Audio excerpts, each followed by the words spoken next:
नमस्कार, स्वागत है आप सभी का। मैं हूं घनश्याम द्विवेदी और आप देख रहे हैं बीके टॉप लाइन। ये हमारे यूट्यूब चैनल को सब्सक्राइब जरूर करें।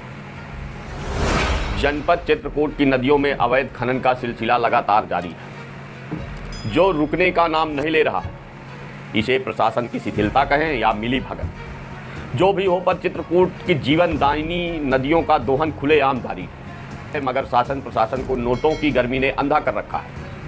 राजापुर तहसील अंतर्गत यमुना नदी पर कई बड़ी बड़ी खदानें भी संचालित हैं, जिन पर अवैध तरीके से खनन किया जाता है। वह एनजीटी के सारे नियमों की खुलेआम धज्जियां उड़ाई जाती हैं। अवैध खनन की खबरें अखबारों की हेडलाइन तो बनती हैं, मगर इनकी आवाज़ या तो शासन सत्ता के द्वारा दबा दी जाती है या माफियाओं की गुंडागर्दी के चलते दब जाती है। कुछ खबरें बिकने को बेताब होती हैं और कुछ को मजबूरी में बिकना पड़ता है। अभी तक ये अवैध खनन नई बहुरिया की तरह पर्दे के पीछे किया जाता था, मगर अब जनपद में यह गोरख धंधा पुराना होने के चलते बड़ी अम्मा बन चुका है, जिसको शासन प्रशासन का कोई डर नहीं। जनपद में अवैध खनन खुलेआम हो रहा है। स्क्रीन पर दिख रही ये तस्वीर राजापुर तहसील अंतर्गत लंबियारी गांव की है, जो बांदा चित्रकूट को जोड़ने वाले बागेन नदी के पुल से ली गई है। पुल के इतने नज़दीक से बालू खनन करने पर पुल के पिलर धंस भी सकते हैं, जिसकी वजह से किसी बड़ी घटना के साथ साथ सरकार को लाखों रुपए की क्षति हो सकती है। मगर जिम्मेदार अधिकारी और खनन माफियाओं को इस बात से कोई लेना देना नहीं। आप देख सकते हैं कैसे भारी भरकम मशीनों से छोटी छोटी नदियों में खनन किया जा रहा है। जीवनदायिनी नदियों की जलधारा को मोड़कर प्रकृति के साथ खिलवाड़ कर तबाह किया जा रहा है। देखा जाए तो चित्रकूट जनपद में अवैध खनन को लेकर चर्चाओं का बाजार हमेशा गर्म बना रहता है। यह कोई नई बात नहीं।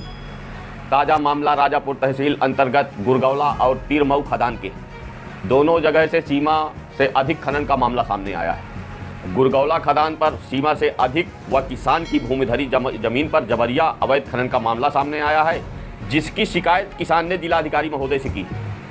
दूसरा मामला तीरमऊ खदान का है, जहां पर सीमा से अधिक खनन की सूचना मिलने पर एक पत्रकार खबर चलाने के लिए खदान पर चला गया, तो उसे अपनी जान बचाकर भागना पड़ा।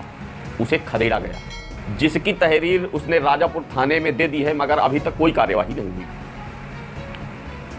ऐसे कई मामले आते जाते रहते हैं, मगर इस अवैध खनन का प्रसाद जिले के आला जिम्मेदार अधिकारियों में बढ़ता है, जिसकी वजह से कोई कार्यवाही नहीं होती। जहां एक और नदियों की साफ सफाई करके नदियों के अस्तित्व को बचाने के लिए जनपद में आए दिन तरह तरह के समाज सेवियों व नेताओं द्वारा अभियान चलाए जाते हैं। पूजा पाठ करके इन नदियों को मां का दर्जा दिया जाता है, जो सिर्फ सोशल मीडिया व अखबारों के माध्यम से सुर्खियों में बने रहने का व वाहवाही लूटने का तरीका है।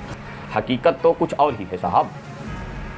जनपद की छोटी बड़ी नदियां अवैध खनन की पीड़ा से कराह रही हैं, मगर जनपद में नदियों को मां कहकर बुलाने वाले बेटे, जनपद के आला अधिकारी व जिम्मेदार सफेद पोस्ट नेता अपनी मां रूपी नदियों का सीना चीरकर अवैध खनन की मलाई चाटने में मस्त है। माफियाओं को शासन प्रशासन का संरक्षण प्राप्त होने के चलते अगर कोई आवाज उठाने की कोशिश भी करता है, तो उसे इन माफियाओं द्वारा शासन प्रशासन से मिलकर प्रताड़ित किया जाता है।